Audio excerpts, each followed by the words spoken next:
And welcome back, everybody, to another episode of Bench with Bubba, episode 584. Going to recap the week in FAAB, talk about some players that are of conversation because they're either hot, cold, or just question marks on what the heck is going on with their skill set. In order to break all this down as regularly, I'm not going to say as usual because there will be weeks where there'll be missing points here, but my semi-regular co-host on this Monday/Tuesday edition of Bench with Bubba. You can find him on Twitter at Mike_Kurland. Mike Kurland, how we doing, my friend?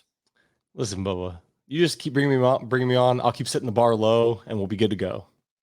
It's a very, very, very high bar. What are you talking about? You're doing great. Maybe high if you listen to me. We got what do you got going on at Gaining the Edge this week? More of the usual, man. I just put out. We're actually gonna release it from the paywall probably after the show. So it's the usual, the lineup analysis, the playing time, the performance stuff, breaking down savant stuff, still monitoring, especially pitchers early on. You're seeing pitchers go through ups and downs like through the first 4 or 5 starts. So I'm trying to catch what's changing to make the good and bad happen. And are they making these changes? And is it sticking? Is it kind of like okay, they may change one time so we're kind of really getting really granular. And these are all in the notes pretty much right now daily. Obviously, as the season goes on, it'll probably be more so 3 to 4 times a week. But for now, it's been daily. It's been a lot of fun. What else do we got? I don't know. We always something. the Discord's always going off. The Athletic, I do the once every 2 to 3 week article, which kind of takes bigger points of what I'm already doing daily for Patreon and kind of puts it like almost like hey, this has been happening over the last 2 weeks. Boom. And even then, it's not as in depth as it is for the Patreons because I have a special place in my heart for those people. Plus, I feel the need to provide a little bit more of a service for them. So shameless plug, of course. Yeah, no, Patreon's awesome. Between you, Jorge, Simeon, and then I throw in some stuff once in a while. It's a lot of fun. Patreon.com/GTE Fantasy. Come check it out, folks. As low as $5 a month. Let's talk some players. Let's have some fun. It was fun breaking down some guys last week. So I started taking like notes on my phone to just wrote down names to remind me to throw them on the outline this week. And I want to start with one that I forgot to mention last week because a member of our Patreon, Beku, BEKU, he asked about it. I said, yeah, we'll talk about Bench with Bubba. Totally forgot. My bad. Well, it kind of works out. It's Christian Javier, who's had kind of a rough go of late, but then he throws in like a pretty okay start. Then it kind of like, what happened start? Well, he had a really good start in Atlanta with 10 Ks, 1 earned run on a home run, but he still doesn't seem like the dominating force, I should say, that we expected Christian Javier to be. When you look at a guy like Christian Javier, what are you seeing? Are you still okay, he's still one of the top pitchers in the game, or is there some red flags that make you kind of step back a little bit?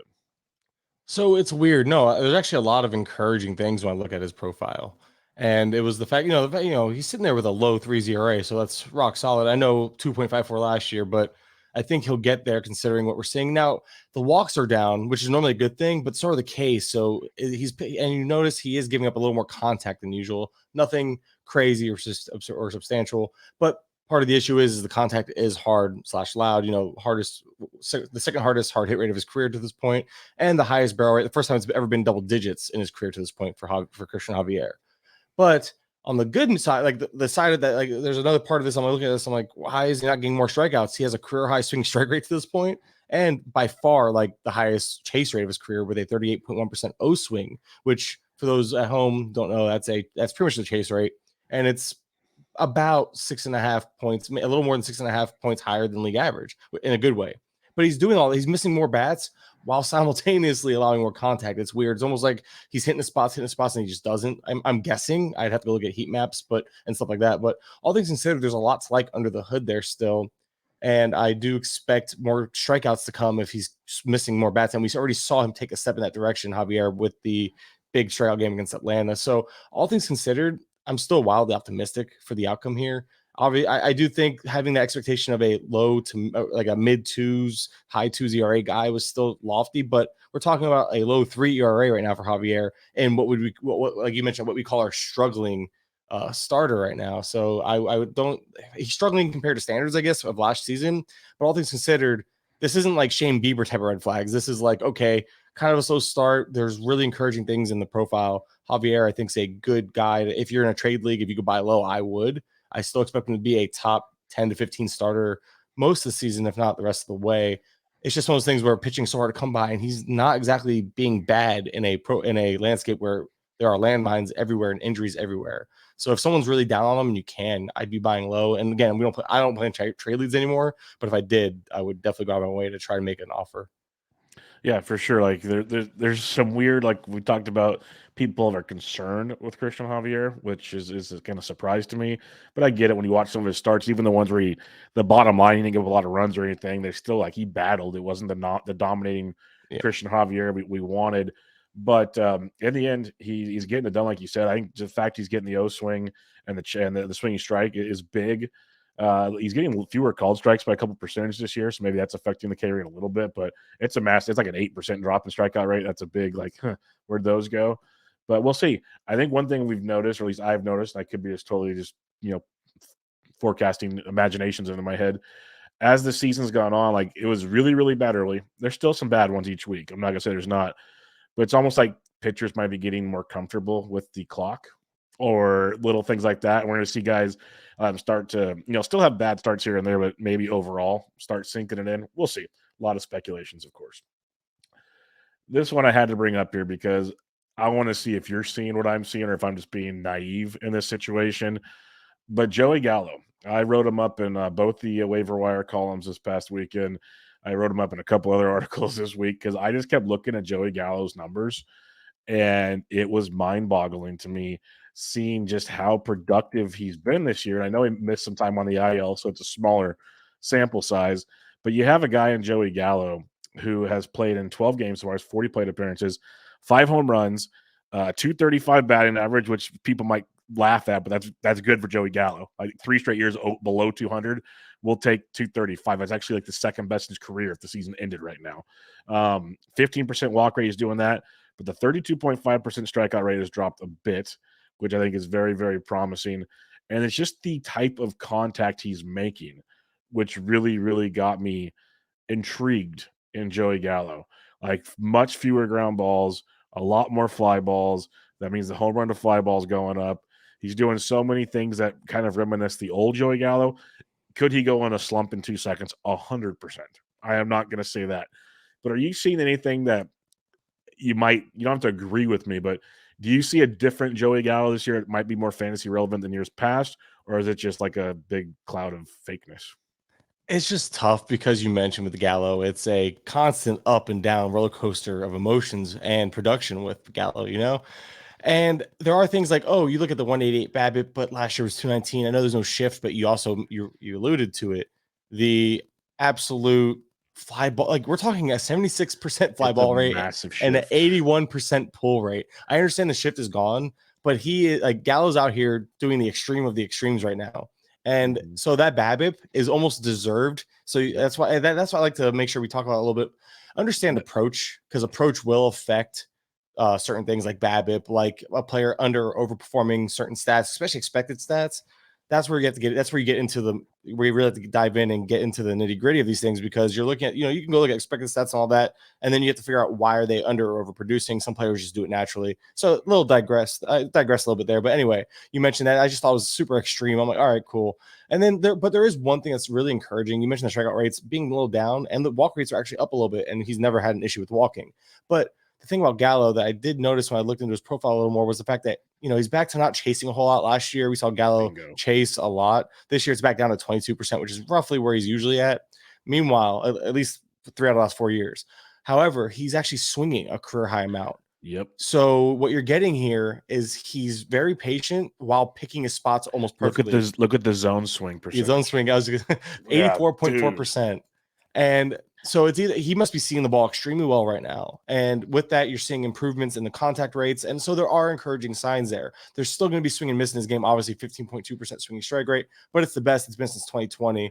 Of his career to this point. But 2020 was the last time it was even 15%. Oh, I lied. Nope, 2021, he had a good one. Whatever, I missed that because he's full. It's always high for him, though. But the point is that you mentioned it. The contact rates are up for Gallo. He's not chasing while increasing his swing total. So right there shows you he's being aggressive in the right way. And reasons for optimism, absolutely, but it's also just unsustainable things like the barrel rate was like 30%, the hard hit rate's like 85% right now. It's so ridiculous. He's not gonna it's unsustainable. So you have to understand, like, when these things start coming down, so will that batting average and all that. So I still think he's more the player that he's always been, but I'm really encouraged by what we're seeing in terms of the swing rates in the zone overall. He's being more aggressive without giving up what he's strong at in terms of that plate discipline. So there's a give and take here. I do think we're running a little bit of a hot streak. All things considered, though, I think he's still going to be a positive ROI, especially for deeper leagues and shallower leagues right now. You mentioned 12s. I think he's definitely worth rostering right now for sure. Yep. But in 15s, no pun intended, but you kind of hit a home run, because I don't know about you, but I was talking about how I could use his 5 home runs right now because my team is running wild. I mean, I know there's teams actually having issues with speed because most people didn't draft speed. That's part of the issue too. I know a lot of teams drafted for power first and realize, thinking, oh, everyone's going to run more. But now you have to keep up with the teams that are running more. Like the guys, like I have my combination on my main team. My main event is Acuna Mullins. That's 2 of the top 3 guys in stolen bases right now in the league. Yep. So like those guys are running even more than that was anticipated. So now you might have drafted a little light on speed, thinking that your guys might steal a little more, but now the guys who already steal are stealing even more. So that disparity still exists. And not drafting for speed, I've realized there's a lot more people that I thought would be, dealing with issues with speed. That's why, Jarren Duran was a kind of a popular ad this week, et cetera. Talk about that later. But all things considered, a guy like me, where I'm middling in power plus speed, I would definitely and I have good batting average on my team right now. He's great for my team build, but overall, I think you should be making a spot for him on your roster, no doubt. Yeah, and you hit on the other things I just love, just the O swing down, but this, like we saw, that zone swing. That's a humongous jump, and it correlates with the called strike rate below 8%. He's always a double-digit guy. So what you said is he's seeing the ball very well. So it's a definite approach things. He's seeing it well. He's pulling it more. He's elevating it more. So that'll naturally give him more barrels. Is 33%, like you said, sustainable? No. Is an 86%, like literally over 4 out of every, so almost 5 out of every 6 balls in play is hard hit. That's bonkers. But what he's doing is still pretty darn impressive, and the weather hasn't even gotten good in Minnesota yet. So that's something to see. And they're playing him at first base right now, and the latest reports on Kirilloff, they say when he's ready, they might still keep him in AAA because of the way the team's built right now. So that kind of says a lot with what the Twins want to do with Joey Gallo.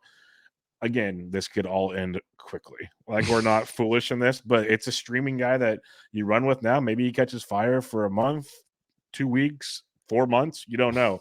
What you saw with Patrick Wisdom this last week is what Joey Gallo can do any given week. You know what I mean? So if you can get ahead of that, or if you stashed him, because I know deeper leagues, I know people were probably stashing him because of the hot start. Wisdom did what Jake Berger did. Like, he could do that kind of stuff. That's Gallo can do that but you mentioned he could do that. He could hit 10 to 15 home runs in a month, and no one would be surprised. But then he could follow up that next month with 3 home runs, batting 100. That's the issue here. Just watch the week-to-week skill shifts. That's all I have to say. Because jump off the ship before it gets real bad is the only thing. Is watch that shift from time to time. Let's talk about a guy, Mr. Kurland, that everyone's like, oh, how is he so cheap in drafts? He's gonna start hitting more home runs. Blah blah blah blah blah. Jose Abreu. I think Father Time is catching up, unless I'm missing something. He's hitting 250, which is very low for Jose Abreu. 0 home runs through 22 games. Like home runs being down's one thing. 0 home runs, that's a whole nother thing in my mind. 10 RBIs. He's striking out more than he ever has in his career. This does not look good, Mr. Kurland. So what's your thoughts on Jose Abreu right now? You kind of nailed it when you said the strikeouts. There's issues here, and I'm wondering how much of it is Abreu pressing. He's not even hitting the ball as hard as the previous years either. So far, the max EV has only been 109. He's normally a 113 plus guy, but last year was also the lowest of his career heading into this year. So it's like now this would make 2 straight years of seeing that. Because max EV is usually an indication of power potential, and we're seeing it kind of creep down for 2 straight seasons. Again, I don't expect 109 to be the max for the year for Abreu. However, we're talking about right now and what's going on right now. And the ground balls never were really great, but 47% isn't where you want to be with his type of, lack of speed. I'm trying to see the line drive rate's the same as last year. The fly ball rate's the same as last year, kind of the same profile in terms of pull, center, all that. I'm trying to find where the big issue is, and it just seems like he's not barreling the ball, not hitting it as hard, and that obviously will lead to lesser production. Oh, here it is. So when you look at the plate discipline, you see that he's taking a step back in terms of he's chasing more, and that's why I mentioned is Abreu pressing. The swing rate is up. He's chasing more than pretty much ever, except last time he chased this much, it's 39.2%, was 2016 when he had 39.7%. So give you an idea of how patient and how much better he's been in terms of lacking chases. But now he's chasing more. He has a higher swing strike rate than last year, but nothing crazy. It's still within pretty normal range if you look at the years previous for Abreu. So I'm like, what? He has some bad luck on the called strikes. If you want to look at that, obviously not making as much contact, and that's where the strikeouts are coming from, because he's swinging more, he's chasing more, and making less contact overall. That's where your strikeouts are coming from. I just don't know if it's a pressing issue, because again, there's not really the contact rates are a concern dipping, but it's so early in the season to say this is who he is. All of a sudden, I have a hard time believing that he is someone I'm probably benching for the time being. But that team's only going to get better. You have Brantley nearing a return. You have Altuve due to return in like a month or so. I think this team's going to slowly get better around him, and as he gets comfortable, I think Abreu could be in for a solid overall production bounce back. But right now, yeah, you can't start him with any confidence, especially if he's not giving you batting average. Then what is he giving you? Nothing right now, because normally at least batting average with some pop. He's not giving you any pop. The batting average is down. Abreu is a guy that you're probably sitting. Yeah, and even then RBIs are 10. Like, I don't know. That's not. I was looking at the RBI leaderboard, and I think there was a name. Oh, I think Kyle Tucker was like top 20 while batting sixth like every day, fifth or sixth. I'm like, how does he pull that one off? So yeah, it's just an idea of RBIs are random, are usually random, but he's a guy, Abreu's banging in the middle of that lineup. Those could have been Abreu's if you think about it. If Tucker's getting them batting sixth, like Abreu probably could have been driving those guys in. At least, and that goes back to again. There's not a huge. I'm wondering, is it Father Time catching up, or is it a slow start? I feel like didn't we see him start like this at one point last year or 2 years ago, and he kind of turned it around. I don't know. I'm not ready to give up on Abreu. I understand being down on him, and I understand sitting him right now. But in terms of actually dropping him, maybe a 12-teamer, just because, again, with 12-teamers, you kind of are turning and burning. You can't afford to. I think he's worthy of a stash even there, but you can't afford this production. Stash if you can still. You can't afford that production in your lineup right now. You need somebody who's going to give you. You got to keep turning those lineups over for production in shallow formats. Deeper leagues, I'm still trying to sit them. It's just a matter of who do I have available. Like right now, I know Garrett Cooper kind of slowed down, but that would have been a good name. Like right now, I'm inserting Josh Naylor into my lineups this week after showing signs of life late last week. A couple games in a row, a couple hits. He has 3 hits in the last 2 games total out of like 8 at bats. So he's slowly coming around. There's some underlying stuff there I like for Naylor. So like I'm starting Naylor over Abreu right now, which is something you wouldn't have drafted them to do if I could avoid, maybe pop someone else who's running hot in my CI or something. But that's where I'm coming from. That's how I would treat Abreu right now. But dropping him is kind of premature in my opinion. Yeah, I wouldn't be dropping him either, but I am very concerned. I'll say that much. I don't like what I'm seeing with Jose Abreu. Another guy you could put in the first base or outfield is Harold Ramirez. And I bring him up just because he was a popular addition on FAAB this week, so we could have talked about him later. But he's hitting 373 this year. And, the Ks are normal, like only 15.6. Walk rate's a little higher than usual. He's doing things well. Like obviously 373 is nuts, but he's always had a pretty decent batting average. What's wild is in 2022 he had 6 homers. 2021 he had 7 homers. He already has 5 this year. And what I really want to point out, and I know you probably would have pointed out if I didn't say it, he has those home runs he has 5 home runs on 2 total barrels. Do your math on that one real quick. So he has a 4.1% barrel rate, and he has a 40% hard hit rate. So he's obviously overachieving in the power department. Batting average is still like he could still be like a 320 guy as far ahead as he's got, at least 300.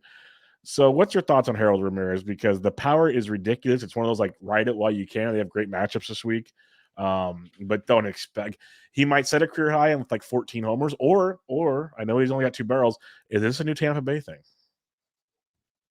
I don't know what to do with Ramirez. You mentioned the power being kind of lucky, and we could talk about another guy who's not on this list. I don't know if he's on the most added. I like to randomly pull that up at the end of the show. I actually never pull that up before the end of the show, and it's Taylor Walls that we talked about a little bit in our own personal group chat we have. But Ramirez is doing a lot of what he usually does. He swings at a lot of stuff. Like he's pretty aggressive with the swing rate. He's willing to chase. He's making a ton of contact, which he's always made good contact, but right now he's making more than contact than ever, while simultaneously having a 14.1% swing strike rate with league average being 11% even right now. So he's being overly aggressive while he's running hot. And you mentioned the power production. I'm like, it makes no sense. So I was like, let me look into a little more. I looked at his pulled fly ball and pulled ground ball rates for his career and for this year. Another thing that just hasn't changed. He's still pulling like 70% of the balls on the ground. He's still elevating like 14. I think it was 14% pulled fly ball rate last year and over his career, or sorry, this year and over his career. So all things considered, I think the power is fluky, but we also saw Ramirez do the production in terms of just overall just being solid, sustainable, a good CI type guy that you could fill in kind of safely. That's who he is right now. I think a lot of it could just be matchup based, where he's played a lot of pretty easy pitching staffs.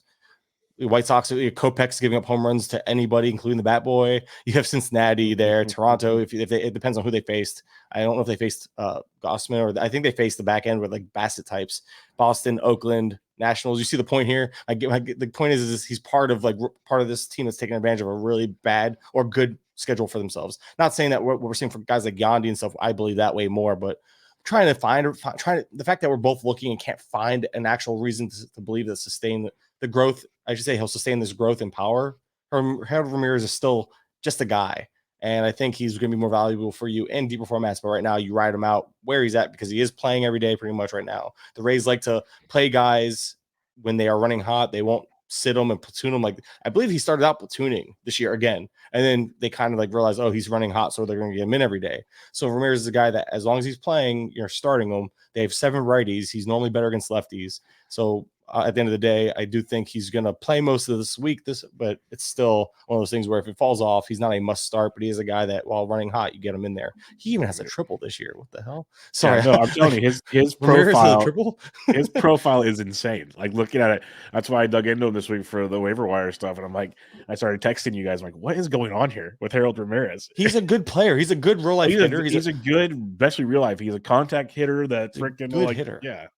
But the power is not real. Like, there's nothing here that tells me, oh, this power spike is legitimate. No, it's like, did the wind blow out the right way these 3 of those games or something? Like, I don't know. And like you mentioned, the fact he's not even barreling his home runs. Yeah. You know how hard it is to hit a home run without barreling it? I feel like that's super uncommon.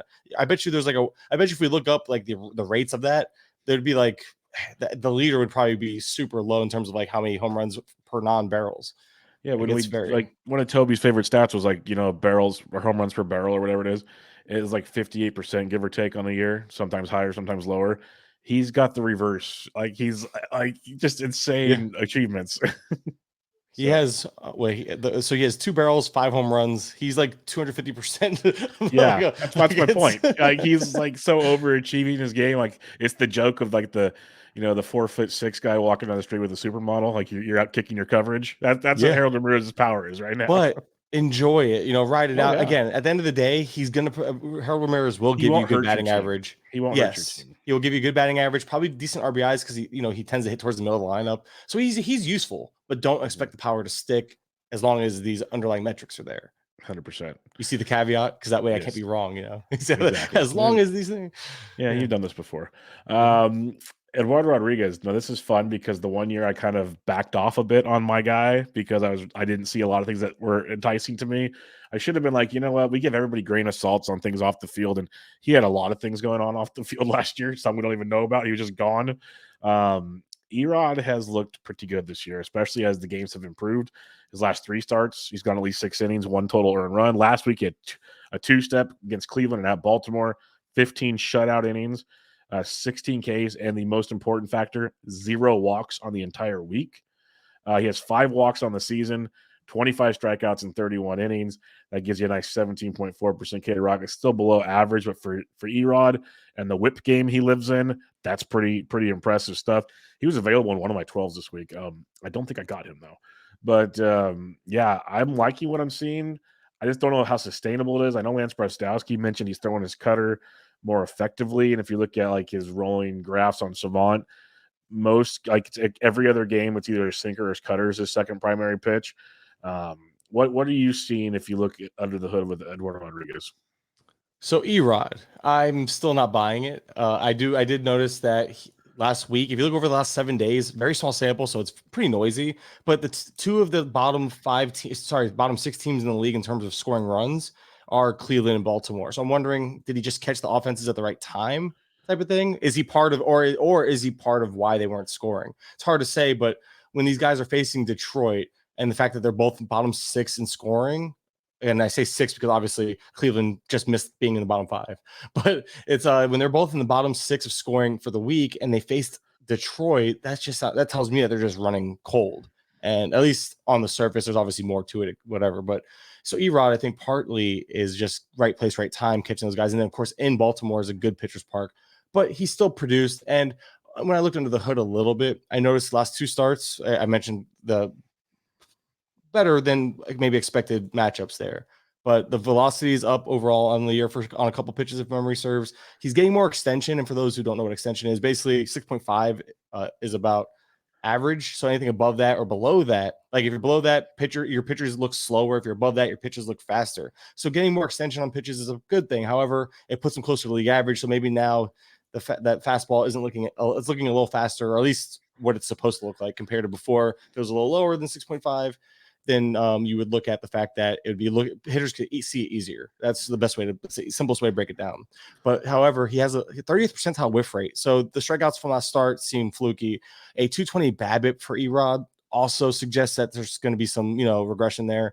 And the ER indicators pretty much all a run, maybe like 1 to 1.5 runs higher. I think the Sierra might be one of his better ones, and it was still a lot higher, a decent amount higher than the actual ERA. Again, these are my notes, and I always forget to write down specifics. So, but you're getting the point of it here. Regardless, even if he's a low to mid 3s ERA guy, it's still great. It's just one of those things where I don't buy the strikeouts for Erod. I know there's going to be regression coming. One of the things going really good for him, though, you mentioned maybe that pitch mix is helping him sustain some of this start helping him overproduce in terms of the peripherals, because he's limiting hard hit balls and barrels. And that's something that, you want to see as a pitcher. So if you're seeing a pitcher get less hard hits, less barrels, that's going to lead to more, weaker contact and less potential for damage. So that type of skill set, if that's something that he can sustain, Erod can outproduce some of these peripherals. However, I have a hard time just buying in just because of, I don't know, maybe it's because I'm a little biased towards what we saw last year. I'm afraid that maybe that will just come rearing its ugly head. The swing and miss is not really there, but he doesn't, again, he does induce an above average chase rate. So it's weird. Like the swing and strike rate was like average or below average. Meanwhile, he's still inducing chases. So all things considered, though, I kind of confuse myself with the last part, because I don't understand how you can do one thing so well in terms of inducing chases. The baffling part, man. How can you induce chases, but then the swing and strike rate is so low? Like you're fooling people enough to chase the ball, but you're not fooling them enough in the zone. But maybe that's what he's doing. Maybe he's getting people to chase. Maybe Erod's getting people to chase while allowing for that softer contact when he does throw it in the zone. Because it goes back to, if he's allowing soft contact, then maybe he's pitching the contact, but knows when he can get people chasing. He has maybe he's more likely to throw off speed pitches, 2 strikes and gets them chasing, or he's able to attack the shadow zone. These are all things that's just at the next level of depth to go into. But yeah, that's just overall, I guess it's good. He's in that, like, okay, I'll stream him in the right matchup. I'll put him out for 2 starts. He's not a guy that you're plugging in, setting and forgetting. Just not yet. He's not there for me yet. Yeah, that's where I'm at. Like, he was available in a 12. I was interested in him. The fact that people were dropping him before a 2-step week says a lot. He's got Baltimore this week, the Mets next week. So Erod is interesting. He was once a top ace of a staff in Boston. Yeah. So, like, we can't ignore that. Like, he was there. It's just the whip issues he continually would have. He'd at least have the strikeouts to get him out of the problem, where in like the last year or so, he didn't have the strikeouts and he just got shelled. So it's kind of a yin and a yang to see where he goes with this. The K to walk percentage still concerns me, because that means he's not striking out enough, as you said. So he is giving up contact, just limiting it, as you said also. So it's just, I look at his profile, and it's interesting. Like, I want to believe he's figuring it out and he's going to be back. And, colder weather in Detroit too. Maybe you'll start seeing more, nastiness from him. I don't know. But yeah, we'll have to wait and see on that one for sure. Explain this one to me. Like, I'm 2, please. Vince Velasquez, who has I'm not going to say it. He's thrown 3 really good starts in a row. And one of them was in Coors. One was at the Cardinals. One was home against Cincinnati. He's gone at least 6 innings. He has at least 6 Ks. Still walking guys at a pretty nice clip. That's what he does. But somehow he has a 3.76 ERA, 4.75 xFIP. If you look at Savant, a 3.52 xERA, though, somehow. So that's confusing to me. What are you seeing with Vinny V? Because he's not fooling that many people, but he is fooling people. I'm confused. So first things first, you mentioned the ERA indicators.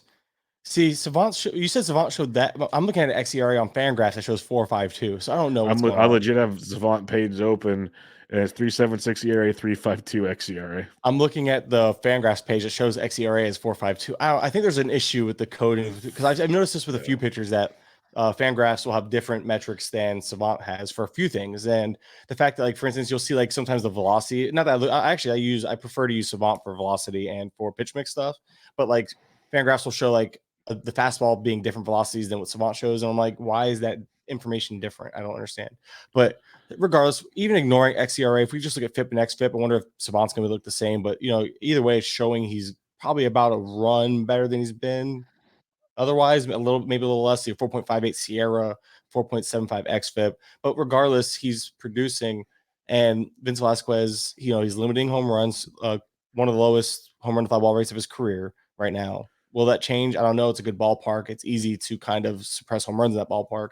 A 254 BABIP is low for him, but it goes back to, is it low for him, or is this just kind of the fallout of what he's producing?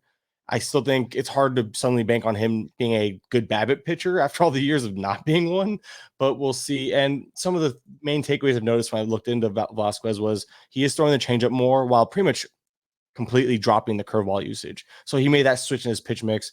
He's getting more whiffs on all of his pitches as well this year. So this pitch mix is inducing more swing and miss, which is again positive changes, but offenses will adapt to this, of course, as they get this information. He's inducing more weak contact and pop-ups, which was nice. So it's like he is keeping hitters off, you know, off level or whatever you want to call it. He's keeping them guessing, I guess. If you're inducing more weak contact and making hitters get under the ball to pop them up, because that's a good thing. Like that's obviously where you want them. And then different movement on his pitches. So the four seamer has more rise, less run on it, essentially, because it's getting more vertical movement, less horizontal movement. So horizontal would suggest it's running. Obviously, vertical means it's rising, right? If you know vertical versus horizontal, it's it's like I don't really have to explain that, but I like to make sure people understand. I make sure people really understand the basics, because if I say V move and H move, people are probably like, "What the hell is that?" Even I would think that up until about a year or two ago when I started learning this stuff.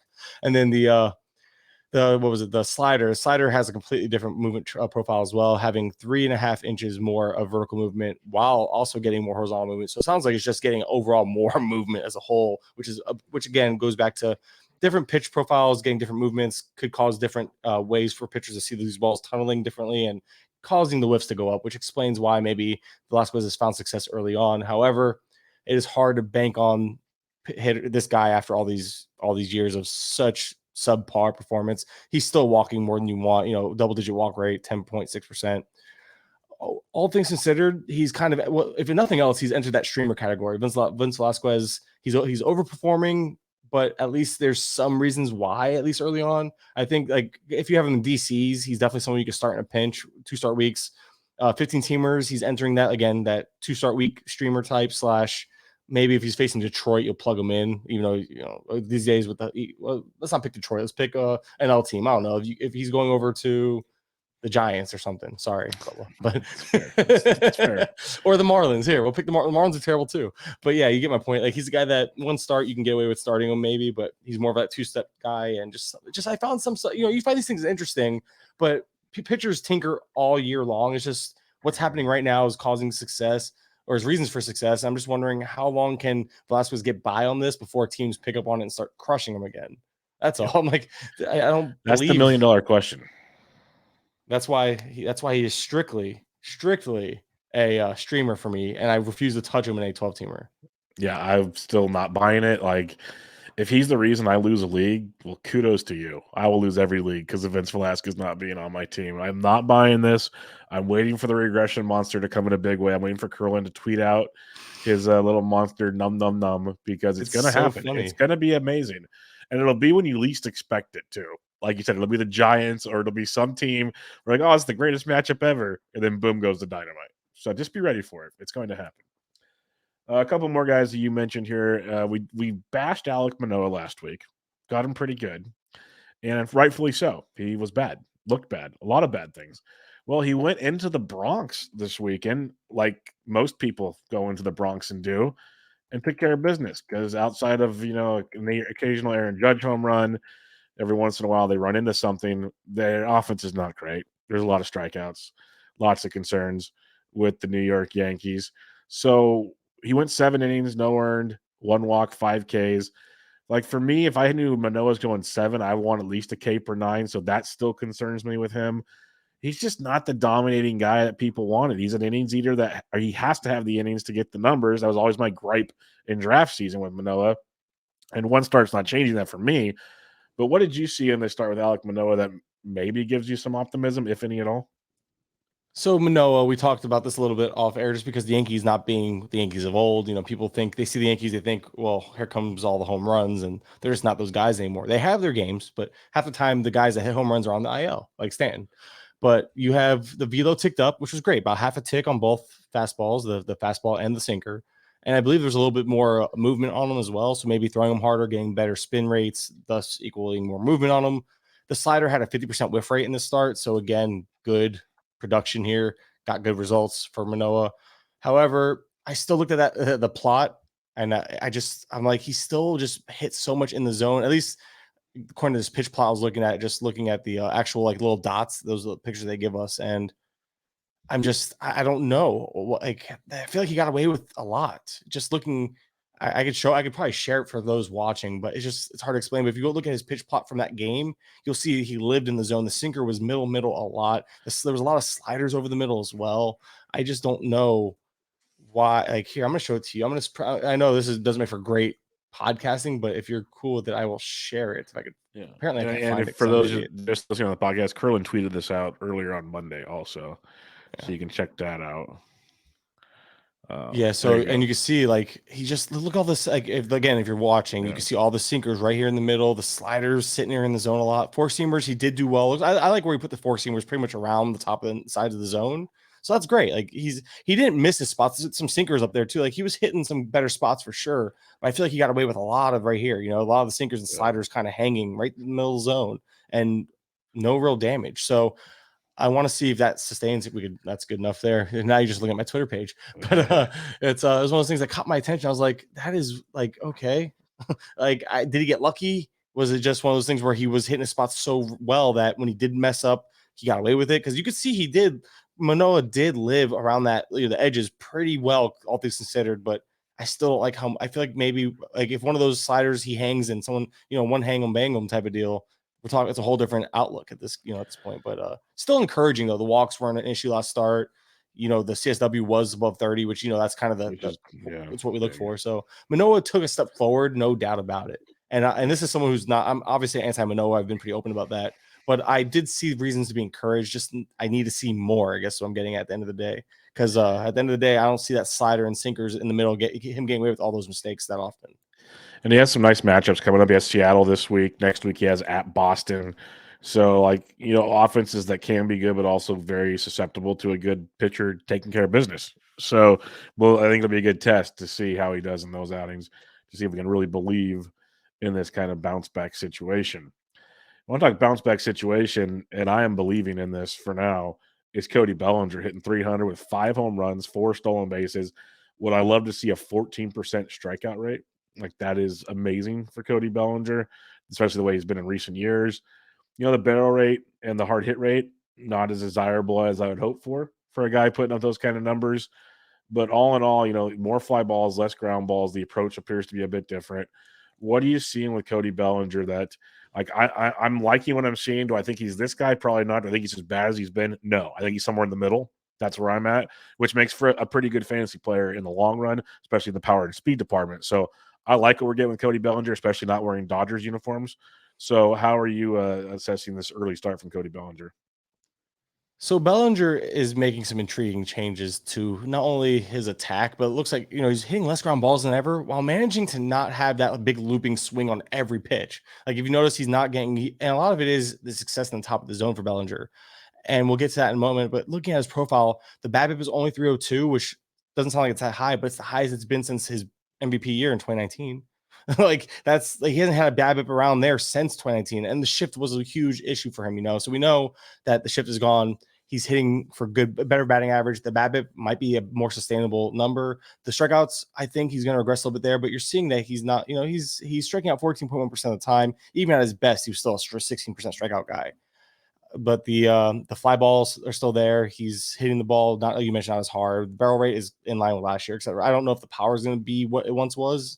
But I do think overall what we're seeing, there's some legitimacy to. And a lot of it goes back to the fact that Bellinger's making more contact while cutting down on the swing and miss and cutting down on the chases. It just looks like he's comfortable at the plate for the first time in a long time. The contact rate by far the highest, not only in a while, but of his career, 82.4%. The Z contact is the highest since those 2019, 2020 seasons when, he still showed that promising, again, the MVP slash coming off of it, a little bit of a down year, but still, that's when he was at his best. It's at 83.5%. And doing this while chasing the least since the 2020 area. So again, he's not pressing. And I like what Bellinger's showing in terms of that approach, but we'll get to the numbers I wanted to talk about was across the top of the zone. So if you go to Savant, you go to search function, you look up game day zones, you can pick 1, 2, and 3, which is pretty much the top of the zone. And if you look at last year's numbers, a 39.2% K rate across the top of the zone for Bellinger, a batting average of 102 with an XBA of 131, a slugging of 245 with an X slug sit within that range, and a WOBA, X WOBA 10 points apart, both 150 to 160 range, whatever. This year, same zones and small sample, of course, but the strikeout rate's only 18.2% for Bellinger, again, compared to 39.2%. We're talking about 10% strikeout percentage decrease across the top of the zone. So pitchers aren't able to attack that part of the zone and get him to strike out. But he is overperforming against the top of the zone. Again, the BA and the slug being, I didn't get the X slug. I forgot to pull the X slug on this one. My apologies. But the batting average is about 200 points above the expected. But however, it's still the expected is still 372. So he's batting 545 on those pitches right now. Again, Bellinger overperforming on him. But the WOBA, X WOBA, we're talking about a WOBA 487 in those in the pitches up in the zone compared to 351. So again, overperforming. But even if that corrects to where it should be according to the expected stats, it's still way, way better. And that's kind of the big deal here with Cody Bellinger is that those high fastballs, the high pitches in general, aren't getting the better of him early on. I've seen him take those up and in pitches. Yesterday, it was like he hit one to like left center instead of just having to pull it or completely swinging under it and stuff like that. It's almost like Jared Kelenic. You're seeing these guys not getting exploited on these pitches that we've seen them get exploited on for a couple of years now, and they're adapting. So I do think that Bellinger, as long as he sustains this approach, I don't expect him to be this good up in the zone, but if he's able to sustain this approach and limit damage top of the zone, I think Bellinger's in for that bounce back year that we know, or we've been waiting on for a few years. I'm just surprised it's happening with the Cubs, not with the Dodgers. Maybe it's the whole 1 year prove it deal. Maybe it's the whole he left LA, so the pressure really isn't on him like it was back in LA. That's a lot of it. He just had to get away from it all. I think there's so much noise in LA, all the issues. I was shocked because he was still messing with his swing this year. Like it was still something going on. And every year, spring he was missing up in the zone too. I remember I tweeted out something and people were laughing, and it actually got attention. It was like, hey, look, Bellinger's in midseason form, and it was a strikeout on a fastball up in the zone. So it was one of those things where, like, how did it just click for him when the season started? That's the part that's kind of weird, but he's doing it when it matters. Obviously, it's probably something he was working on all spring. Maybe he wasn't working on maybe he's using, because hitters have A swings, B swings. Maybe he's utilizing that B swing more, knowing that pitchers are attacking him up and just taking what's given to him instead of trying to force the issue. And that could be it. He's cutting down on things and just making a point to be better where he knows pitchers are going to attack him. Yeah, no, I completely agree with you. I'm just surprised he's doing it, and I'm kind of in on what he's doing. It's a pretty impressive. I'm upset. I only have my only shares were like on 2 or 3 early DCs that are already dead in the water because of injuries. Yeah, I think I have maybe 1 share of Cody Bellinger just because he fell in a draft, but yeah, there's always going to be regrets. So this could be one of them. Is the way it's starting to feel. Last guy we'll talk about before we talk about some FAAB pickups of the week is Clarke Schmidt. He's a guy I dropped in a couple weeks ago. Like I've been off the train. He was really good against Toronto. 5 2/3, 3 hits, no earned, 3 runs on 2 home runs, 8 Ks. There was a whole different Clarke Schmidt on the mound. Many more ground balls. The strikeouts were there. Just looking at the Savant recap from that day. If this is sustainable, this is more the Clarke Schmidt we wanted to see. The question is it sustainable? What do you have on this Clarke Schmidt thing, and are you buying into a potential resurgence here? Yes and no, because I don't know. And on top of that, Schmidt's he had, I would think it was 5 strong outings before he gave up the 3 unearned runs in the 6th, something like that. But the reason why there's reasons for optimism, the reasons why if you did drop him, I'd try to go out and get him again, is only because of the fact that he has adjusted these last 2 starts. Schmidt came into the year really utilizing heavily that new cutter he developed in the offseason. That was kind of the whole hype. Oh, look, he has a new cutter, Yankees and cutters and Yankees. There's that's kind of what that was. The whole hype was there. And then you turn around and he wasn't getting the work done with the job done with the cutter. 2 straight starts now, we've seen a bigger emphasis for Schmidt on the sweeper sinker. So you're seeing a kind of a slight trend up, especially the last start, but a slight trend up overall in production for Schmidt while he's utilizing a different mix. Like he's dropping the cutter usage. He still utilized, I think, the third most of any pitch last start, but seeing that the cutter and the curve as well, both those pitchers are kind of getting a back seat to the sweeper sinker combo. And we saw positive production follow. It's similar to what I was talking about Turnbull last week, or I think it was last week, where you saw Turnbull find production or find success with a change in attack and a change in like what in his usual like ways of things. And when you see that type of tangible change happening with a positive set of outcomes, I guess would be it's plural the way I worded it. Gosh, I really need to stay on. I'm always jumping around. I apologize. But anyway, if you see when you see a change happen and production follow, that is like a positive production, then it catches my attention. I think it's worth at least paying attention to, and if nothing else, stashing them on your bench if you have room for them. It's just one of those things where no one saw this coming. He just suddenly dropped the pitch that he was so fond of, that everybody was so fond of, and went towards not drop it, but like completely, just drop the usage of it in comparison to the first couple starts. And with it, the success has been following him, especially this last outing. So it's almost like a wait and see mode with Schmidt. You're starting him in an absolute pinch, obviously, but I mean, secure lineups, a secure rotation spot for the time being, positive changes leading to positive production. I like what we saw. I just want to see if he continues that utilization of pitch mix and continues getting that positive outcome with it. But there are, at least we finally have reasons for optimism after a really rough start for Schmidt to start the year. Yeah, I'm curious to see where this keeps going, especially with Rodon setbacks. It kind of gives him a longer leash, per se, to hang around. Because it looked like for a second there, if Rodon was coming back, Schmidt was quickly out of here. Yeah. But that has changed a little bit. Johnny Brito wasn't as dominant his most recent outings. He's got an interesting 2-step this week. So, yeah, we'll see how it goes. Schmidt, nice start against Toronto. That's not an easy offense, as was stated, to Hackman. But he gets at Texas, who's a sneaky offense as well. If he starts missing spots there, they'll play home run derby with him. So we'll see if there's some exact sweeping changes to Clarke Schmidt's profile. All right, let's talk some FAAB here from the Week 4 action. We always recap the RotoWire Online Championship 12-team leagues to give us an idea kind of on the middle scale of what's going on. We'll go over the most added players, and then we'll kind of mention some other guys here and there. The first one added in 205 leagues. That'd be all of the leagues, folks. As high as 313. This is what I love. Someone got him for $1. Someone got Mason Miller for $1.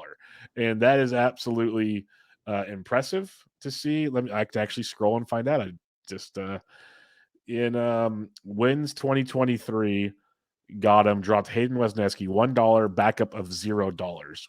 That is absolutely insanity when it comes to this. But yeah, Mason Miller, I don't think we have a ton to say here. It's kind of been, I think, overblown and talked about enough. You and I both weren't on him. I'm concerned about innings and overall workload, lack of wins, you name it. He'll get you tons of strikeouts and should get you decent ratios. I don't knock that. But it wasn't a guy I was paying over $300 for either. Apparently, I could have paid $1. I don't know. Not in my league. He went for more than that in my league, I promise. Do you have any quick thoughts on Mason Miller before we talk about guys of relevance here? No, you mentioned it, like, is what it is. We all, either you bought for the strikeouts and ratio potential, or you didn't because you realized the red flags were there in terms of how long he'll last into the year. But, it's just, I am intrigued because it really is do you ride it out type of thing? Like, do you just want, like, just get what you can get from him, knowing it's going to be limited, but knowing it could be elite and he can still help you stabilize in certain spots, or pass on him hoping to get another high, using that money for a different player that could be a little higher ceiling, but maybe doesn't have quite what we expect. And on top of that, there's just no real track record. So before I even get into the whole, we've all been there. Again, you mentioned it. I'm just getting really worked up because it's frustrating because it's really hard to get a read on what we should expect from him just because of the lack of track record. He's giftable, but so is Dustin May. Not saying that it's a comp by any means, but how many times have we seen that sinker of May, or two-seam, whatever you want to call it, that we've seen it on so many gifts. And Mason Miller has that type of electric stuff.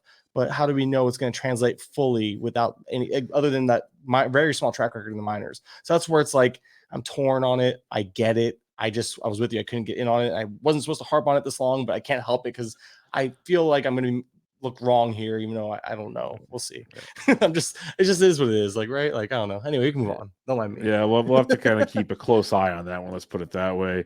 This is a fun one. The second most added player to 133 leagues, as high as 207, as low as $1, was Brian Abreu. And I know this was a conversation in our chat, our GTE chat, and then obviously the Discord, and Jorge covered it in his Monday bullpen report, which he does pretty much every day. He'll have a little hiatus here because for very good reasons. I'll let him discuss that if he wants, but he'll be busy coming up.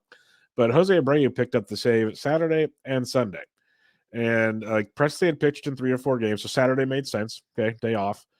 Dusty said after the game on Sunday that Abreu was not available again. Presley was not available again. So Abreu got 2 saves. Couple things. Presley has like 1 save on the entire season. So if I'm a Presley manager, I am furious right now. And second, it seems like there's a little smoke, and that means there might be fire here because 2 days is a little much for me. Then again, Presley's got a ton of injury history. So who knows?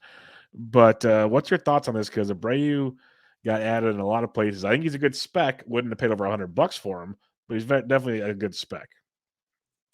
I think you have to remember people are desperate right now for saves. You have guys like, obviously Estevez, for instance, he did just get a save, looked a lot better. I think he threw his changeup more than usual in the start. It did work for him, in this relief appearance. So people are desperate for saves though. You have, like I mentioned, Estevez, guys that might have drafted Iglesias thinking he'd be back by now because it was supposed to be a short-term injury and they didn't get Minter, and now they're just like, oh crap. You have guys that have failed. Kimbrel hasn't been doing it because Alvarado took over. You're seeing a lot, and then the A's guys didn't work out. You're seeing a lot of these back end guys that people thought they could wait on, not necessarily pan out. So people are just being overly aggressive. Plus, if Abreu is even going to get another 8 saves the rest of the way, it's almost worth it just because it's if not, you're getting elite ratios and strikeouts more than likely in the process. Because again, for the team context, but you know very well, I don't know if Houston plays today, but if they do, Abreu is likely not available. So you'll see Presley play. You're hearing if they get a save situation, Presley's going to get it. I do think Presley's still the 1A. I think George was it George in our chat was telling us like, yeah, he pitched like 3 out of the last 4 before that, and they were just giving him a longer look, a longer breather, which we've seen how they handle him with kick gloves, but we also have seen him as in Presley have issues with health in the past. So I do think this is almost like what we saw this. Where's the other closer here? He's not even on here, right? Or am I just missing him? The Dodgers closer. Gratterall. People kind of got excited about Gratterall. Oh, he is on here. He's down there a little bit. He's down there. So, he's been added. He's already added in a bunch of leagues. Yeah. Yeah. So he didn't quite have the same max, but you still see him going over $100 because people are just chasing the what if potential on these great teams. And the next guy on this list fits that because there's a few of them coming up for sure. But there is a difference. At least the next one we've seen the person more of a hold on the roll. Yeah, that's what I'm saying. It's one of those things where the guy that is ahead of him for most of save ops has been getting the high leverage spots, leaving the save opportunities for him. So that I still think Abreu, a solid spec. I don't know if it's just this year, but I feel like people are really aggressive on FAAB this year compared to usual. Because these spec guys usually aren't going this expensive this early, and I wonder if it's because saves are needed more now than ever, especially with the injuries and all that piled up. I think it's the need for saves and people seeing guys like Jose Alvarado crush it, and they're like, I need the next guy that does that type thing. Yeah, I get it, and you should have joined us for that a couple weeks ago. But before we get to the next player you mentioned, I know you'll have a feeling on this. Brian Bello just got optioned to AAA. Oh, yay. I wish you dropped him now. I didn't think he'd be optioned. I didn't think he'd be optioned this quick, but especially when they're talking 6-man rotation on Sunday. That went quick. So yeah, he gone. For Paxton? I'm guessing Paxton's coming back. They haven't activated it, Matt. That's probably who it'll be eventually. But the only move I've seen is Bello is gone. I'll look into that some more when we talk about this next guy. Don't get me wrong. I knew. No, now we're gonna talk about this because now we have. So here's my issue. He was supposed to be one of my. I might take a 0 this week because of him because I kind of gambled between him and Darvish should be back for his next start, but it's a 5-game week. Yes. But it's a 5-game week for a 6-man rotation. And the Red Sox called up left-handed pitcher Brennan Bernardino.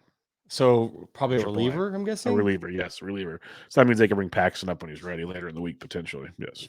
Yep. So there goes. I don't mind dropping Bello in an NFBC format. Honestly, he was kind of like, I know he was underwhelming. The first start looked promising with the strikeouts, and the second start he was hitting the zone more, but not getting the whiffs. And then I think they're just gonna let him get right in the minors. I'm fine with that. But the problem is if you drop him, and he gets called up in like 2 or 3 weeks with the next injury, then it's going to be another big FAAB day for him. Yep, he's super talented. We saw this last year when he disappointed earlier, and he came back and pitched really, really well. Who knows if that'll happen, but I think he's obviously much better than he's been so far. So, and that's why I'm like, how do you approach this come Sunday? I don't know, because I'm a Bayo manager, so I have a decision to make. Stake to this one. You and me both. I have shares too. My issue is I have him in a league where Laureano should be back by late this week, early next week, I believe. But then I have Woodruff on that league. And is Bayo really worth holding over Woodruff? I can't stash 3 people. I just can't. So something's going to have to give. And in that type of roster crunch, I think Bayo might be dropped. With this, the problem is the pitcher landscape. If I want to go after a Logan Allen, Bayo becomes that most droppable piece for me, especially because I'm barely holding on to roster spots right now. I don't know. It's a lot of thinking. I'm sure I'll have to bother you in the chat 5 more times this week about it, but I'm leaning drop right now in deeper formats where I can't afford to stash. I would stash if I could, though, for sure. Yeah, I'm with you on that one. The next reliever we kind of hinted at was Adam Ottavino, added in 128 leagues, as high as 138, as low as 1. I had bids in on Ottavino. Like he's gotten 3 of the last 4 appearances. He's picked up saves. He's leading the way there. You mentioned Robertson's more the high leverage guy. He's also struggled a little bit. So I like what we're seeing from Ottavino. It's not been perfect by any means. 2 solo home runs he's allowed, but still getting the job done. He seems to be able to get the bulk in New York, which could lead to another 15-plus saves. I guess it's a really simple one, but good ad for me. Yeah, we talked about it, just the dynamic recently. We've seen the utilization with the other parts of this bullpen. So yeah, he went. I think he got picked up in my league last week actually, and but it was a pretty similar bid in terms of like in the close to the hundreds. Yeah, makes a ton of sense. We won't talk about Harold Ramirez because we already talked about him pretty in depth. He went 125 leagues, as high as 82, as low as $1. Next one up, though, is a fun one. We've kind of chased this one. Could he be like, we keep talking about these guys that are finally panning out, like Jared Kelenic, and some of these other, like, Nolan Gorman, Josh Lowe. Can Jarren Duran be the next one? He was a big-time prospect everyone wanted to see. He's picked up in 120 leagues, as high as 143, as low as $1. He got called up on the 17th. It's 7 games. He's safely in 6 of 7 games, 4 doubles, no homers, but 4 runs, 6 RBIs, 2 stolen bases, still striking out a lot. That is my biggest concern, 32.1% K rate. But the hit tool is apparently there. We know he can play defense in center field. That's always kind of kept him around a little bit.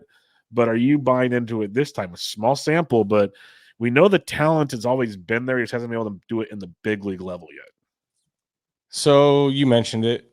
Every time he's come up to the major leagues, Duran has struck out, let's see, 35.7% in 2020 and 2021. 2022 came up, struck out 28.3%, and now early on, 32.1%. However, the double-digit walk rate is encouraging, but a 5.63 BABIP obviously tells you it is complete luck in terms of like that batting average.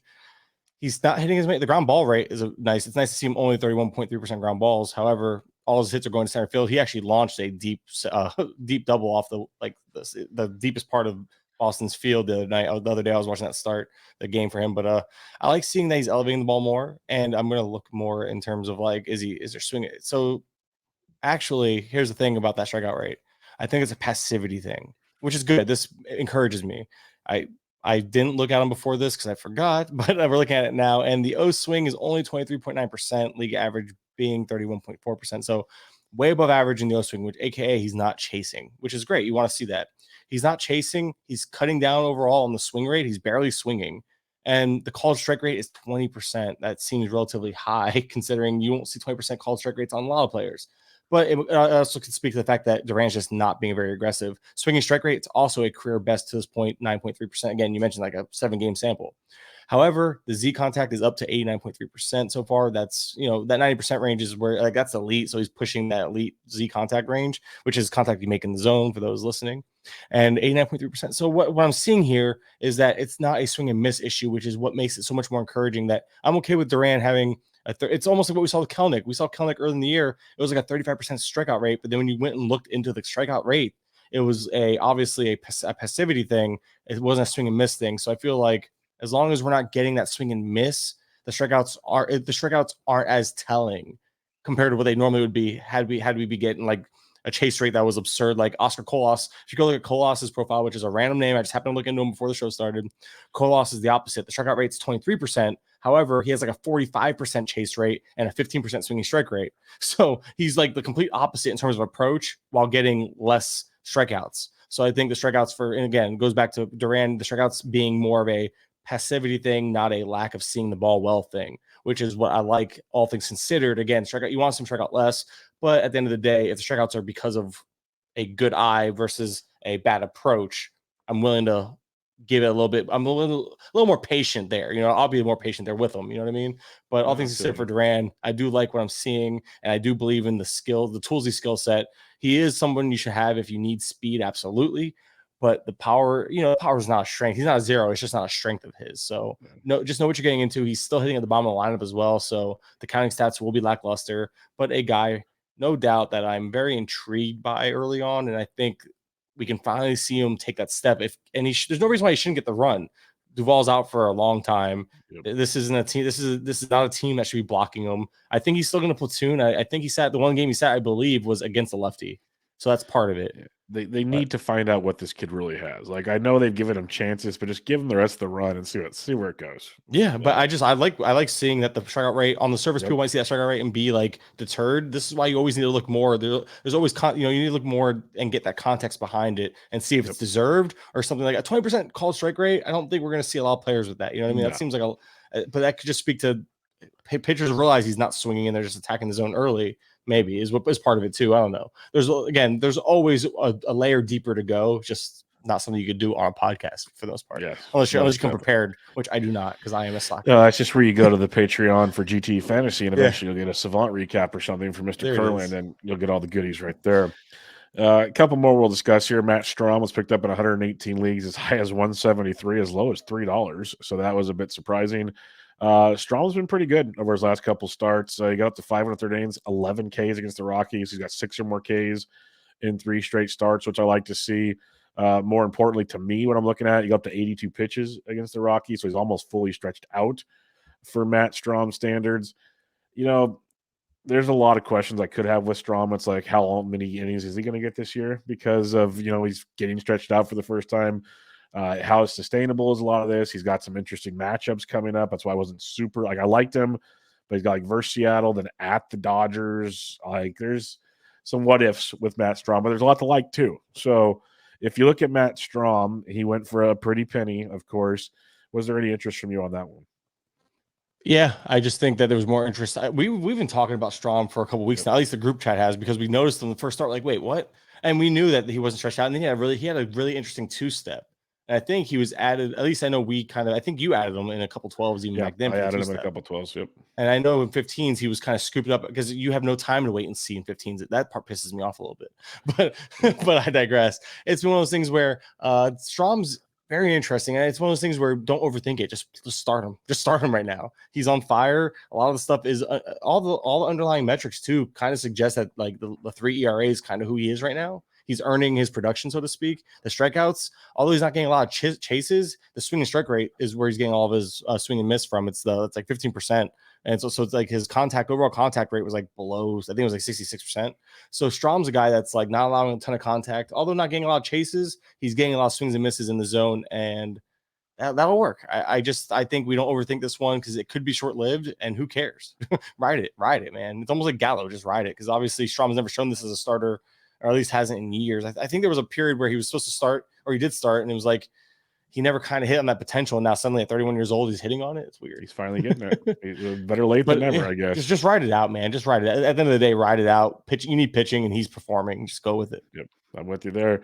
Mauricio Dubon, former Giants, finding his fun finally in Houston. Added 109 leagues, as high as $88, as low as $1. He's been leading off for the last handful of games with McCormick out. McCormick should be out for another few games. He hasn't even started taking live hitting yet, but they expect him back by the end of the week. He was eligible to come out the IL on Tuesday. That will not happen. But with Dubon, literally shocked when I looked into his profile over the weekend. He's got a 17-game hitting streak right now. That's impressive. He scored 16 runs. He's hitting 329. He's struck out 5% of the time, 5% from Mauricio Dubon. This is just not normal stuff. The swinging strike rate 6.5%, a massive O swing still. So that makes you kind of look at it like, that's odd. 0% barrel rate, 31.5% hard hit rate. So if you want runs scored and a bit of a batting average, Dubon's your dude. I think McCormick goes back to leading off. We'll see. And the recent reports on Altuve is he's a little ahead of schedule, still be out probably for another month or so. But what's your thoughts on this Dubon? Because I liked him. I had bids in on him. I didn't have anything this high on him, but I could see the appeal to run out there for another week or two. I don't see the appeal at this price is kind of, I mean, even at $88, like in a 12 teamer, I can't do it. I just, there's not enough juice there. He obviously Dubon's giving you the batting average right now and runs, which, so if you need runs, I get it. He's not running one stolen base. You mentioned 0 barrels. He's not a power guy. He will give you some, but again, a handful. Brantley's already in rehab games. Will Brantley take over the leadoff spot when he returns, or will Brantley slot into the 2 spot, pushing everyone back? That's to be determined. But Brantley's batting top 2 in that lineup because Dusty's already pretty much said that. At least he did. He said that back in spring. But usually Dusty's pretty, when it comes to his guys, Dusty always takes care of his guys. It's a weird thing with Dusty Baker. You should know that better than anybody, I'm sure. Oh, he's lovely. He's a peach. He loves his players no matter what, and he loves will his stick with veteran them. players. Players. He loves his. You're right. That's why I meant his guy. Like he has his guys, and they usually are vets. Yes.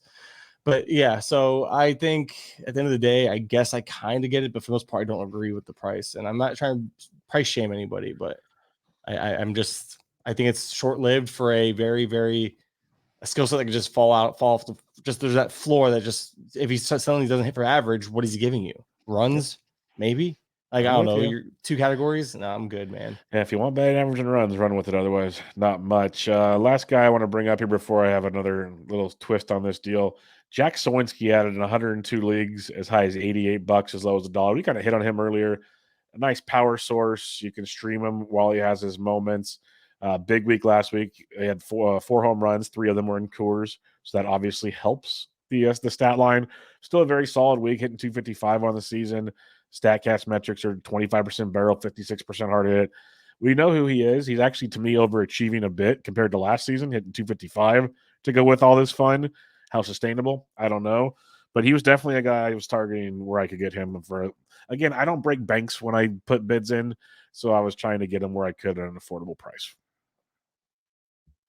So with Sawinski, I don't know if we talked about him on the air or it was before we pressed record. It was just I think the comp was Joey Gallo in terms of just run him. Yes. Was it? Yeah, I don't know anymore because I think that means we talked about him 3 times today. Because I'm pretty sure we mentioned it before. Just that's what he is. It's just runs hot, runs cold. Like before this last week, he wasn't even playing every day.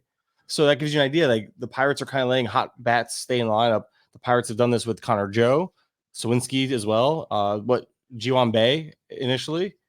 Bae was getting that full run because he was starting hot. Now Rodolfo Castro just being the better glove at shortstop is why he's playing as much. But it's one of those things where I've noticed the Pirates outside their top 4, 5 in that lineup, they were kind of just like, hey, you're batting well, stay in there. Okay, you suck, come on out. Like that's what the Pirates have been doing. I think they're just doing that with Sawinski because Sawinski was at one point it was like starting and then platooned right away, and then wasn't even playing every day on with what should have been the strong side platoon. And suddenly he picked up a little bit of steam and kept going. So I think as long as he's doing that, as long as Sawinski's doing that, the Pirates are going to trot him out there. You start him, but you're right. I'm with you. He wasn't worth breaking the bank for. I do understand but I'm very power needy. I'm just trying to be cheap as well. So I got lucky with Kerry Carpenter, who only hit the 1 home run since I got him. But all these it's like a similar idea. I think Kerry Carpenter and Sawinski are kind of in that same conversation where you kind of have to try to get ahead of the market on these guys that we can make the most profit on them, look at and all that. But at the end of the day, you got to address needs. And although it is still early to say what you truly need, I think we're starting to get an idea of where your team's a little deficient in, and you kind of have to start addressing it. And Sawinski is that big power upside play, but you just know it comes with the fact that he could be out of a regular spot by the end of the week as well. Yeah, the last thing I want to mention before we talk about our ad drops for the week, make sure you guys check your waiver wire because these players were available in 12-team OCs. I went for over $300 this past week. Chris Sale was available in 5 leagues. Alek Manoah in 1. Patrick Wisdom in a nice 69 leagues. Eloy Jimenez in 1. Brett Beatty was out there. AJ Puck was in 2. Woodruff was in 2. I know he's out for a while, but speculation-wise, maybe. Below $300, Giolito, Polanco, Masataka Yoshida. There was some big boy names out there that I would definitely make sure you peruse your waiver wire. Let's put it that way. All right, Mr. Kurland, it is that time of the show to talk about our FAAB results from the week. If you are ready, the floor is yours. I've made two. I made a whole two editions this week. This was a very, very laid back week for me, and I feel like I shouldn't have gone this way. I just wanted to take a shot. I'm usually very anti strikeout rates in the minors, and we saw Christopher Morel have a bad strikeout rate in spring, a terrible one early on here, 29% basically in the minors with a 15.7% walk rate. So we know he could do both of those. But Morel's on fire, 7 home runs, 2 stolen bases, batting 333, and this team is very anemic. The Cubs team is towards the end of the bottom of that lineup. Him coming up and having a chance to produce, I don't see why they're holding him back. He's already on the 40-man. I wanted Mervis more, but Mervis went for a lot more in my league, and I would have drafted. I would have got him last week, but I just, again, it goes back to now I have Bayo, sorry. I have Bayo on my team, and now it's like, well, Morel might just be a drop if he's not up by the end of the week after all that. But it's more of a speculative ad because in a deeper format where if he comes up, I just save myself $50 to $100 having a bid on him type of thing. Yep. So there's that, and then the other guy was what was the other guy? Jose Barrero, which just goes back to he's playing every day. He's 4 appearances away from getting outfield eligibility to go with the shortstop. And I have Bryce Terang, who's kind of slowed down. I got the fun stats from him to start off the year. I'm willing to take a shot on Barrero in my middle infield spot. And I wanted some I like having a position. I like being able to have at least one guy on my bench that covers every position. And the only thing I was lacking was a player able to play middle infield on my bench. So if a Terang or somebody got hurt, I'd be screwed with no extra middle infielder. So that's kind of address that need of not taking zeros / addressing what I feel like is a slow going Terang right now. And Terang gets 3 lefties at the end of the week. And there's a chance that I'm sure he might play against them, but they usually platoon him. I know injuries have helped him stay in the lineup against lefties, but if Terang's not producing, give me a guy that is producing decently and a guy who has, Great America Small Park at home. That's all that was like kind of an insurance policy. So I kept it cheap, kept it simple, and I'm kind of just banking on upside, hoping I was a week early on Morel, who should be up soon if he keeps hitting what he's hitting. Yeah, Mervis, Morel, those are a couple guys I like to see stashed, especially in deeper formats. For me, I had some fun in OCs this week. I did a lot of roster churning, is what I would say. In one of my OCs, I did add Jorge Polanco, dropped Ezekiel Tovar, $91 to $59, so I overpaid a bit there. I added Bryce Elder, dropped Hunter Gaddis, added Max Kepler, dropped Joey Weimer, added Trevor Larnach, dropped Alec Burleson. I like their matchups at the end of the week with Minnesota. And then I had Joey LaCasey and dropped Nick Pivetta. So Kepler's leading off today, baby. Woo! Yep. Gotta love it. In my second OC, I added Joey Gallo, dropped Alec Burleson. That outfield situation in St. Louis, not fun anymore. Added Joey LaCasey, dropped Hunter Gaddis. Added Edward Cabrera, dropped Ryan Nelson. And then added Max Kepler, dropped Drake Fraley. Fraley will be a guy that Mike and I talked about before the show. He'll have his weeks, his hot stretches.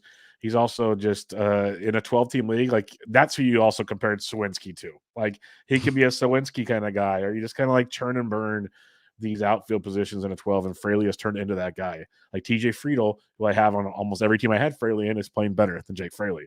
And then I added Connor Joe, dropped Ramon Laureano, who's on the IL, and I just didn't even like him before the IL. Added Wilmer Flores, dropped Nick Gordon. Added Elvis Andrus, dropped Joey Weimer. Added Yon Gomes, dropped Logan O'Hoppe. So that one stung there, but I had a lot of needs to change in my roster. I'm being more aggressive this season, but not breaking the bank stupid aggressive is my point. In my other OC, I added Joey Gallo, dropped Alec Burleson, added Jose Quijada, dropped Tristan Casas. I kind of gave up on him for now. Added Joey LaCasey, dropped Dre Jameson, added Max Kepler, dropped Jake Fraley, added Garrett Cooper, dropped Oswaldo Cabrera, who is playing okay as in real life baseball, but not for fantasy. And then added Rodolfo Castro, who I love, dropped Edward Julian. So yeah, a lot of churning and burning in the OC worlds for me this week. All right, Mr. Kurland, before we head out of here, we've got a couple listener questions from our boy.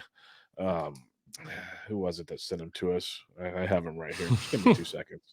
He's your boy, though. Yeah, Joe G. I want to make sure I said it right. Couple quickies here. Is it time to drop spring training sleeper Jake Fraley? For me, it was. What about you, Kurland? I'm fine with it in 12s and 15s you're holding. Yes. Yeah, that's a fair way to put it. Fair way to put it. He says, will the playing time be there for Oswaldo Peraza? Boone said DJ will be at third base. Yeah, that's all over the boards. I don't know what to consider. That Oswaldo Peraza situation has been very confusing for me. I've seen it as he said that and then proceeded to start Peraza 2 straight at third base. So Yep. I don't know.